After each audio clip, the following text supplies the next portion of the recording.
Hey guys, it's Chris at Highline Guitars. You're watching another one of my YouTube guitar building videos. If you're new to my channel, welcome. I hope that by the end of this video, I'll have earned your subscription. And then to everyone who's watching, if you get something out of the video, please consider clicking that thumbs up. What I'm going to talk about today is a quick tool review. Recently, I purchased a new digital caliper, and I thought I would kind of go over this new caliper and what I like about it, what I don't like about it, and some thoughts about what you might want to consider when shopping for a digital caliper for yourself. Now, over the years, I've owned several digital calipers, and in fact, the one that I've used the most for many years now is this Harbor Freight digital caliper. And it's worked okay over the years. However, it has one serious flaw that has always bothered me, and that is the structure of the caliper is, let's say it is flexible. It's not very stiff and rigid. So when I use the caliper, it doesn't take much force to change the measurements by as much as 1/1000th of an inch. So, and in some cases, I've seen it go off as far as 2 to 4/1000ths of an inch.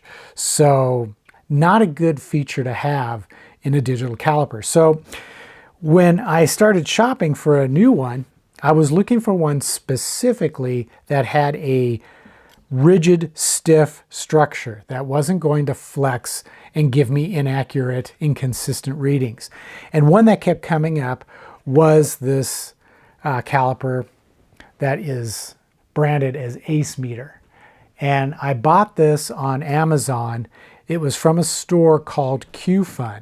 Now, I know that there are other stores that sell the same type of digital calipers. In fact, I've noticed that Acemeter has their own store. So you can select similar calipers directly from their store. I'll put links in the description down below, so if you want to go check it out, you can. Now, what I like about this caliper is, like I said, it's very stiff and it's very rigid. It doesn't flex. So when I take my measurements, it doesn't flex. When I press it, it stays right at 0 or whatever the measurement that I'm taking with it. So I get a consistent reading, and that's really important to me because I don't want to spend a lot of time trying to get an accurate reading and then walk away thinking, is that really accurate, or was I squeezing the caliper too hard? You just never know. And in building guitars, we need accurate measurements.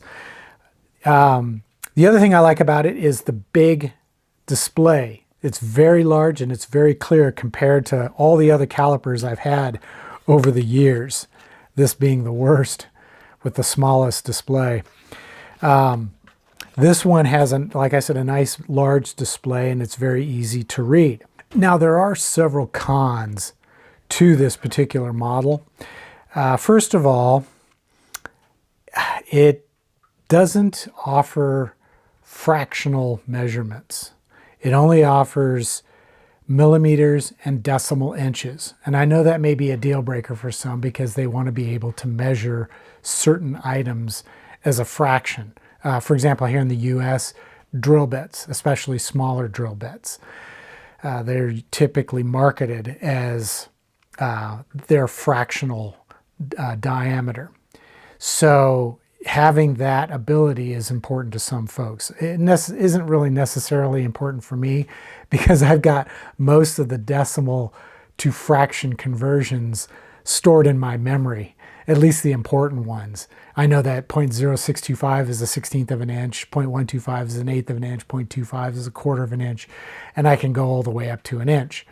However, when I get down into like a 1/64th of an inch, those measurements I don't remember. 1/64th or a 1/32nd of an inch. However, I have this handy string action gauge that I use when I do my guitar setups, and on the back of it, it has a conversion chart from fraction to decimal to metric, and it's in 1/64th of an inch increments. So if I need to know, I can always consult with this. You can also find them online. Another feature that this caliper lacks is it doesn't have a backlit display screen. And that may be important, again, for some folks. If you're measuring in a dark environment and can't necessarily see the screen, you might want to have that ability. It wasn't really important for me, so I wasn't really too concerned with it. And then the final feature that it lacks, which I wish it had, was auto shut-off. With these type of tools, battery life can be fairly short, and if you leave the caliper on and forget to shut it off, it will drain the battery in a matter of hours. I haven't tested that, so I don't know for sure how long the battery lasts when it's left on, but I did have one occasion recently where I forgot to turn it off, and I came back several hours later. I'm not sure how long it was because I didn't time it, and the battery was dead. Now, fortunately, it uses CR2032 batteries, which here in the United States where I live are plentiful and cheap. In fact, I have a drawer that's full of them, so if the battery dies, I can quickly replace it. But it would be nice to have an auto shut-off feature. Now, the good news is the company that makes these Acemeter, they have a variety of different calipers that they offer, including some which have all the features that I just described that this caliper doesn't have. So if you want a little bit more, if you want that backlight, if you want the fractional measurements, and you want an auto shut-off feature, they do have a caliper that has those features. And it's about the same price, believe it or not. So again, I'll put links to all these calipers into Acemeter so that you can select the caliper that you think would work for you best and would fit your budget. But, you know, what it comes down to is, do you need a $130 Mitutoyo caliper? For what we do, building guitars or making furniture, no, you don't need that. If you want it, it certainly doesn't hurt, but you know, if you're on a budget, that would be a ridiculous expense. One of these tools, one of these inexpensive Acemeters will work fine. Even the Harbor Freight would work well. You just have to be aware of its limitations. So I hope you found this video to be useful. If so, please give it a thumbs up. And if you're new to the channel, again, welcome. I hope that I've earned your subscription, and you'll click that subscribe button down below. But in the meantime, as always, take care, stay safe, and I hope you'll be back for future guitar building videos.